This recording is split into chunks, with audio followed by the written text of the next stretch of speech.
आमिर साहब, एक पूरा एक जेनेरिक मैंने चीजें बताई हैं। आज हमारे निगरान वज़ीर आज़म काकड़ साहब ने इस्लामाबाद के अंदर बहुत सारे सहाफ़ियों को बुलाया हुआ था जो खामोशी से उनकी बात सुन रहे थे। उन्होंने कहा कि जी महंगाई इतना बड़ा मसला नहीं है कि मुल्क के अंदर पहिया जाम हड़ताल की जाए। मुझे ये बताइए, क्या महंगाई इतना बड़ा मसला है कि एक औरत अपने 4 छोटे बच्चे छोड़ के खुदकुशी कर लेती है, या महंगाई इतना बड़ा मसला है कि एक आदमी अपने समेत अपने बच्चों को, अपनी बीवी को जहर देता है और मर जाता है, या महंगाई इतना बड़ा मसला है कि चौक चौराहे में बच्चे बेचने के लिए एक आदमी खड़ा हो जाता है, मगर हमारा वजीर आजम कहता है कि महंगाई इतना बड़ा मसला नहीं है। कितना बड़ा मसला है ये? जी, मसला तो जो इससे गुजर रहा है उसको ही पता है, मगर जो वजीर आज़म हैं या उनकी काबीना है, उनको बहुत एहतियात से गुफ्तगू करना चाहिए। ये लोग इस वक्त बहुत ज़्यादा दर्द में हैं, बहुत तकलीफ में हैं। जितनी तनख्वाह नहीं है उससे ज़्यादा बिल आ रहा है, तो अल्फाज का चुनाव बहुत एहतियात से करना चाहिए। और इससे पहले आप देखें, फाइनेंस मिनिस्टर की स्टेटमेंट सेनेट में आ गई, सेनेट कमेटी में, बाद में उनको वजाहतें देनी पड़ी, जी मैंने ये तो नहीं कहा था। आज ये निगरान वजीर आज़म ने ये कह दिया है, तो जिस सियाको सबाक से आप बता रही हैं, तो उससे एक बड़ी तकलीफ सी होती है कि इनको इलेक्टेड गवर्नमेंट से ज़्यादा केयरफुल होना चाहिए। तो ये भी, इसकी भी आई एम श्योर कल वजाहत आ जाएगी। मैं बजाय इसके कि बार बार वजाहतें दें, तो पहले ही ये इस तरह का जुमला ना कहें कि जी वो इससे कोई महंगाई इतना बड़ा मसला नहीं है। भाई महंगाई तो मसला है, और मसला क्या अगर महंगाई नहीं है।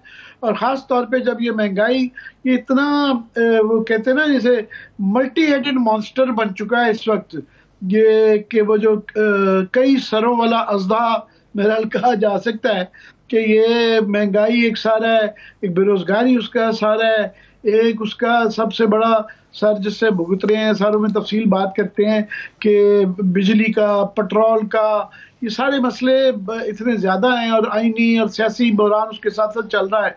तो ये इतना ज़्यादा, हम बार बार ये लफ्ज़ बहुत ज़्यादा इस्तेमाल होता है, मगर ये हम बड़े अरसे से लोग कह रहे थे कि जनाब ये एक जो है एक परफेक्ट स्टॉर्म बनता जा रहा है।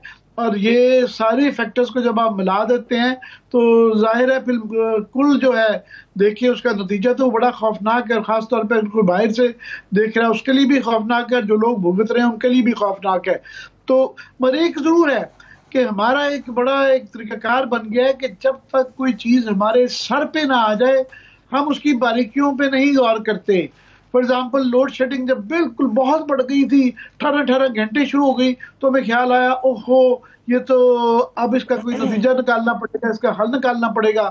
तो ये अब बिजली का भी मसला, ये काफ़ी सालों से हम पीट रहे थे कि जनाब ये IPPs का मसला हल करें, ये कैपेसिटी चार्जेस जो है ये LNG को और ये कॉन्ट्रैक्ट्स को, बिजली के प्लांट्स को दिए जा रहे हैं, तो लोगों को ना ये कहते यार ये क्या कैपेसिटी चार्जेस करते रहते हैं, और ये क्या आप जो है ना IPP। तो अब जब लोगों की बिजली है तो आम आदमी भी इंटरेस्टेड हो गया कि हमें बताइए तो सही हमारा कसूर क्या है, क्यों ये हो रहा है। तो अब बताया जा रहा है कि जिसके अंदर जो सारा मसला है सबसे बड़ा IPPs है। IPPs क्या, इंडिपेंडेंट पावर प्लांट। मैं नाज़रीन के लिए ज़रा आसान कर देता हूँ, वैसे तो अब तक सबको समझ आ चुकी है कि ये वो पावर प्लांट थे जिनको इस तरह की डील दी गई जिसमें से मुनाफाखोरी की गई, जो कि पाकिस्तान के साथ दुश्मनी की गई कि प्लांट वो चले या ना चले तो उनको जो है ये पैसे मिलते रहेंगे। और ये साल से चलता रहा है सिलसिला। और ये पीपल्स पार्टी की गवर्नमेंट में, ये नून लीग की गवर्नमेंट में, हाँ PTI की गवर्नमेंट को आप ये ज़रूर क्रेडिट दें कि उनके दौर में थोड़ी सी कोशिश हुई, एक कमीशन बनाया गया जिसने अपनी प्रिलिमिनरी एक पहले की एक रिपोर्ट प्रिलिमिनरी दी, तो उस पर मगर अमल नहीं हो पाया। उस पर अमल इसलिए नहीं हो पाया कि हमारे और बड़े लोगों का एतराज़ था कि जनाब ये जो आपने बनाई है रिपोर्ट, और बाय द वे उस वक्त बड़ा क्रेडिट लिया गया था कि जी ये जनरल फैज़ ने बड़ी बिहाइंड द सीन काम किया और ये ज़बरदस्त कमाल कर दिया, इससे हमारे 1000-2000 अरब रुपए बच जाएंगे। भाई वो नहीं हो सका, और उसके अंदर इसलिए नहीं हो सका कि वो जिन लोगों ने बनाई थी वो ही उसका बेनिफिशियरी थे। उसका सबसे बड़ा नुक्स ये था, जो आज भी है, कि फॉरेंसिक ऑडिट यानी ये ऑडिट ही नहीं करवाया गया क्योंकि उन पे बड़े इल्जाम थे इन IPPs पे कि ये जो ये फिगर्स दिखा रहे हैं कि इतना इन्होंने पेट्रोल ज़ाया किया, इतना वो किया, वो शायद खा गए पी गए काफ़ी हिस्सा, वो हमें पता ही नहीं है। तो वो आज तक जो है बगैर करवाए उनको पैसे दिए जा रहे थे, बहरहाल वो लटका हुआ है। और सूरत हाल ये है कि आप देखें ये 100 रुपये से भी जब डील हुई थी, जब डॉलर 100 रुपये से भी कम था उसकी वैल्यू, और अब वो 300 गुना ज्यादा यानी 300 रुपये को क्रॉस कर गया है। तो इनका मुनाफा तो आप समझे पहले ही 300 गुना बढ़ चुका है।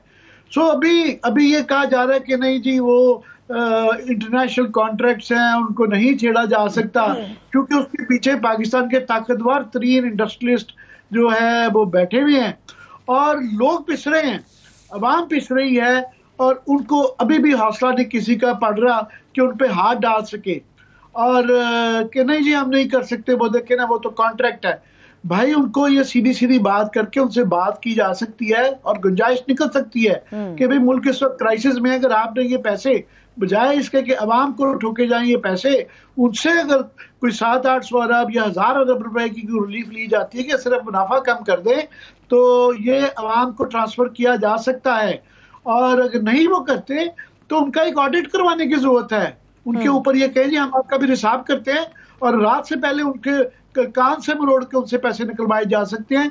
ये उसका जो है फास्ट ट्रैक के ऊपर डाल के ऑडिट करवाएं तो उनसे स्क्वीज करने पड़ेंगे, निकलवाने पड़ेंगे पैसे। तो ये सबसे बड़ा अब ये एकदम जेहन में आ गया है। तो दूसरा जो है ऑफ कोर्स मैं देख रहा था फिगर्स कि ये जो हमें 51 रुपए की जो बिजली पर यूनिट मिल रही है, ये 16 रुपए तो इन IPPs को चले जाते हैं, 15 रुपए के टैक्सेस हैं जिसके ऊपर नजर मारने की जरूरत है कि जनाब ये सेल्स टैक्स जो है, इनकम टैक्स भी जो है वो भी गलत है कि जो वो भी पता नहीं क्वेश्चन है कि होना चाहिए, चलो मान लेते हैं। सेल्स टैक्स हर एक को, गरीब आदमी का क्या कसूर है कि उसको सेल्स टैक्स भी है। फिर तो ये 16 IPPs को चले जाते हैं, 15 रुपए टैक्सों में चले जाते हैं, 6 रुपए की बिजली चोरी हो जाती है। यानी कि ये जो चोरी करवा रहे हैं उनका जो इंतजामी जो आप कह सकते हैं कि नाकामी है या उनकी नालायकी है या करप्शन है, उसका खुमियाजा आम आदमी क्यों भुगते। फिर ये है कि पूरे के पूरे काफी इलाके हैं, डिस्ट्रिक्ट्स हैं, शहर हैं जहां पे 80% 90% लोग बिल ही नहीं दे रहे, और जो बिल नहीं दे रहे उसका खुमियाजा जो है दे रहे हैं उनको देना पड़ता है। भाई बंद करें उनकी बिजली, क्यों ये किया है। फिर कुछ इंडस्ट्रीज हैं जिनको अभी भी सब्सिडी मिल रही है तो बंद करें ये वाला। तो ये बारीकियां हैं जो पहले गौर नहीं की गई, तो अब क्योंकि सर पे आ पड़ी है तो इन सारी चीजों पे बातचीत हो रही है कि जनाब कैसे किया जाए।